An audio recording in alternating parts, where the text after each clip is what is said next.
देखिए हम टेंस के महत्वपूर्ण टॉपिक पास्ट परफेक्ट टेंस के बारे में पढ़ रहे हैं। इसमें हम देखेंगे कि हिंदी वाक्यों के अर्थ में चुका था, चुकी थी, चुके थे या आ था, ए थी, ए थे आदि का प्रयोग होता है। देखिए सभी टेंसों में हमने पढ़ा था अच्छी तरह गौर करके कि सब टेंसों की एक अपनी अपनी विशिष्ट पहचान होती है, एक यूनिक आइडेंटिफाई होती है जिससे हम पहचान कर सकते हैं कि ये टेंस कौन सा है। इसी प्रकार इस टेंस की पहचान क्या थी? चुका था, चुकी थी, चुके थे या आ था, ई थी, ए थे आदि शब्द आते हैं। देखिए इस टेंस की खासियत ये है कि वैसे ये पूरा दो टेंस से मिलकर होता है, लेकिन हम यहाँ पे एक छोटे स्तर पे पढ़ने की कोशिश कर रहे हैं। फिर अगला टाइम नेक्स्ट जो वीडियो हम देंगे आपको, उसमें आपको पूरा टॉपिक लेंगे इसका कि देखिए इसमें क्या होगा।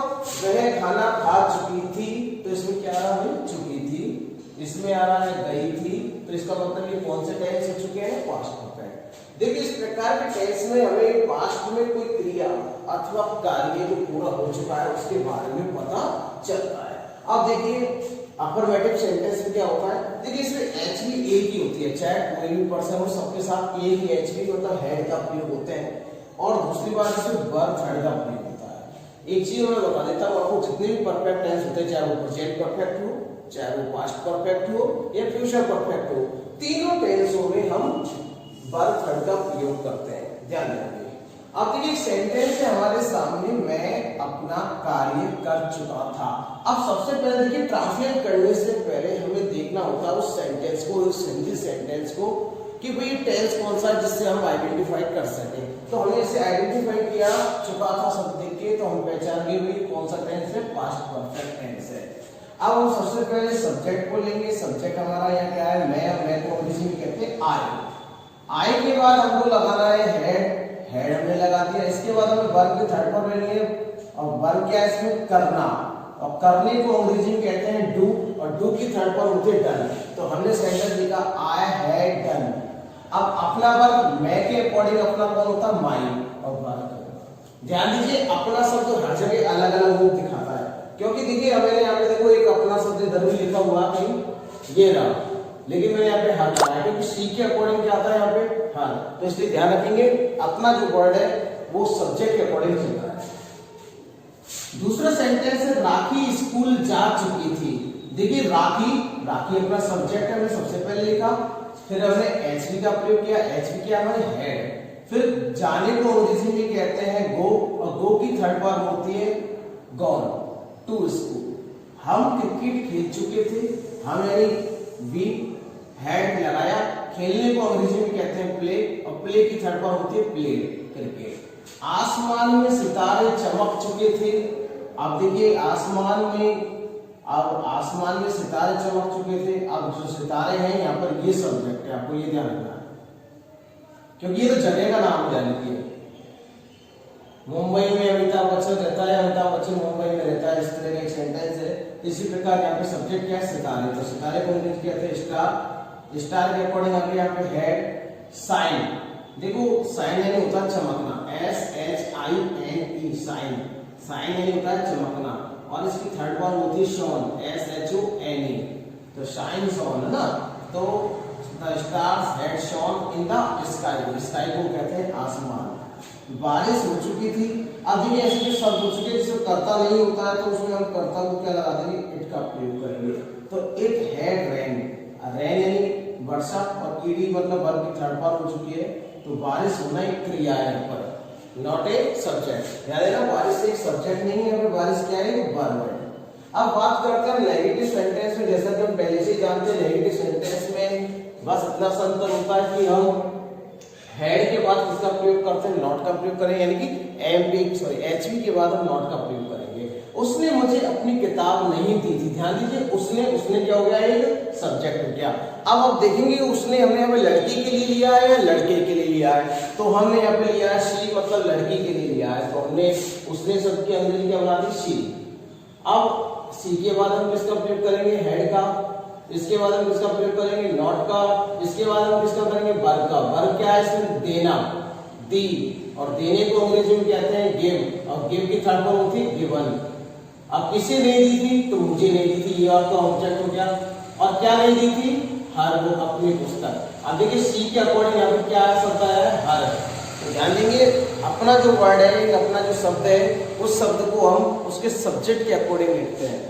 वह गाना नहीं गा चुकी थी, तो वह मतलब चुकी थी मतलब लड़की है, तो शी लगाया। हैड नॉट जो है ये सिंग की थर्ड फॉर्म होती है संग, सिंग सेंग संग, ए सॉन्ग। राखी स्कूल नहीं जा चुकी थी, Rakhi had not gone to school. तो ध्यान देना हैड के बाद कोई नॉट लगाना, बाकी एडजेक्टिव था। वह अपना पाठ याद नहीं कर चुकी थी, तो वह की अंग्रेजी क्या है यहाँ पे शी। अब याद नहीं कर चुकी थी, तो करने को, याद करने को क्या कहते हैं अपन, लर्न, और लर्न की थर्ड फॉर्म होती है लर्न। फिर हर लेसन, हम क्रिकेट नहीं खेल चुके थे, we had not played cricket.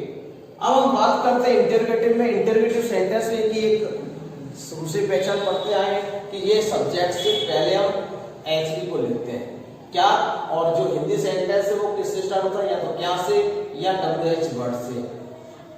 क्या तुम स्कूल जा चुके थे, had you gone to school. क्या वह अपना पाठ याद कर चुका था, had he learn his lesson. क्या वह सो चुका था, हैड शी स्लीप्ड। वह कहाँ जा चुका था, वेयर हैड ही गॉन। तो ध्यान रखिए इसमें हमने क्या करा, बस जो हैड शब्द है जो हम अफर्मेटिव में यहाँ लिखते थे उसको हमने यहाँ रखा, ठीक है। ये हमारा इंटरोगेटिव सेंटेंस हो गया और सब में पीछे आता है। एक बार मैं रिपीट कर देता हूँ आपके लिए। देखिए सेंटेंस में क्या होगा, पास्ट परफेक्ट टेंस में अगर आपको हिंदी सेंटेंस देखना है, देखिए टेंस को हम ट्रांसलेट करते समय सबसे हमें पहले एक चीज बात ध्यान रखनी चाहिए। वो चीज क्या है कि हमें उसको टेंस को आइडेंटिफाई करना है। आइडेंटिफाई कैसे करेंगे, हिंदी सेंटेंस पढ़ने के बाद। अगर अंग्रेजी में वाक्य रख रहा है तो आइडेंटिफाई किससे करेंगे, उसकी एचबी से। तो हमने देखा हिंदी सेंटेंसों के अंदर में इसकी पहचान क्या थी, चुका था, चुकी थी, चुके थे, चुका था आदि। अब दूसरी बात है इस टेंस का मतलब क्या होता है। इस टेंस का मतलब होता है कि जो भी कोई कार्य है वो पास्ट में पहले ही कंप्लीट हो चुका था। ध्यान रखिए, मतलब कोई भी कार्य कंप्लीट हो चुका था। जैसे मान के चलिए मैंने कोई लेसन है वो अगस्त में पढ़ा दिया था आपको, तो अब मैं कहता हूँ कि ये लेसन अगस्त में हो चुका था, ठीक है ना, तो उसमें हमने था शब्द का प्रयोग किया है।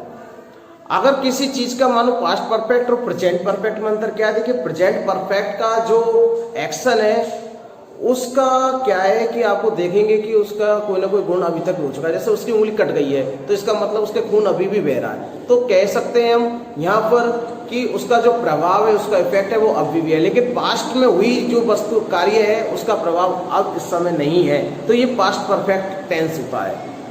तो सारे सेंटेंस के अंदर चुका था, चुकी थी, चुके थे, या आ था, ई थी, ए थे आदि शब्द आते हैं। Thank you.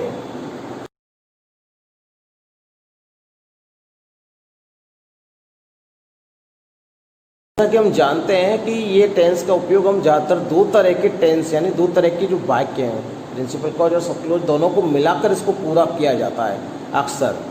मतलब नॉर्मल यानी साधारण सेंटेंस आने की संभावनाएं कम रहती है।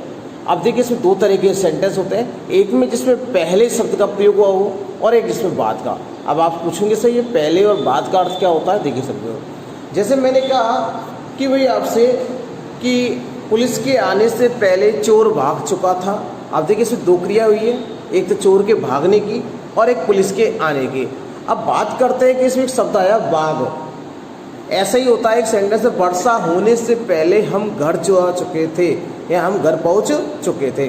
तो देखिए इस सेंटेंस में हमने देखा कि पहुंच शब्द मतलब दो क्रियाएं, एक तो वर्षा होना और दूसरी क्रिया है हमारी घर पहुंचना। तो देखिए एक में तो हमने देखा था पहले शब्द का प्रयोग हुआ है और एक में हमने देखा था कि बाद शब्द का प्रयोग हुआ है। देखिए इस सेंटेंस में एक क्रिया तो अपनी यहाँ पर हुई है से पहले, ये देखिए आपको आ रहा है सेंटेंस, और एक सेंटेंस हो रहा आपको बाद में, तो इसके लिए हमने आफ्टर का प्रयोग किया।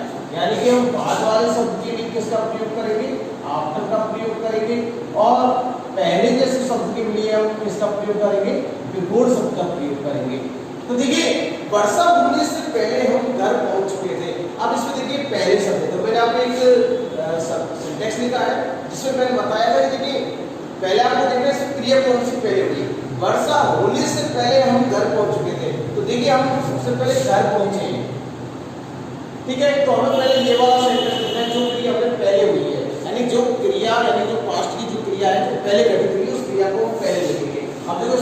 साथ लिखना चुके थे, तो इसे हमें पास्ट परफेक्ट की तरह उपयोग करना है। देखिए अब हम घर, अब आपको इस सेंटेंस को उपयोग कर देना है। हम घर पहुंच चुके थे, तो हमको अंग्रेजी में कहते हैं देखिए वी, और पहुंचने को कहते हैं हम रीच, और रीच की थर्ड फॉर्म होती है रीच्ड। तो देखिए वी के साथ हमने हेड का प्रयोग किया, हेड के बाद हमें किसका प्रयोग करना है, पहुंचने के स्पेलिंग रीच्ड, और काम पर होम। अब आपका ये सेंटेंस कंप्लीट हो गया। अब इस सेंटेंस को आपको फ्री करना है, तो पहले शब्द के लिए आपने यहाँ पर किसका प्रयोग कर दिया, बिफोर का, वर्षा। अब आपको बात करना है वर्षा होने से, तो वर्षा ध्यान रखिए, वर्षा अपने आप में सब्जेक्ट नहीं, ये क्रिया है, इसके लिए हम इसमें इट का प्रयोग करेंगे और नहीं। अब आपके में देखा आपको समझ में आ गया होगा मेरे हिसाब से। फिर दोबारा एक और एग्जांपल लेके देखते हैं। मेरे स्टेशन पहुंचने से पहले गाड़ी छूट चुकी थी, तो पहले कौन सी क्रिया हुई है, गाड़ी के छूटने की। तो सबसे पहले सेंटेंस को लिखेंगे। अब आप एक काम करिए, इसको दोबारा क्या करो, अब आपके सामने तो मान के चलिए छोटा सा सेंटेंस है बस, गाड़ी छूट चुकी थी, तो गाड़ी को अंग्रेजी में कहते हैं यहाँ पर ट्रेन, द ट्रेन। अब देखिए छुट्टी थी शब्द है, तो इसमें हेड का प्रयोग किया।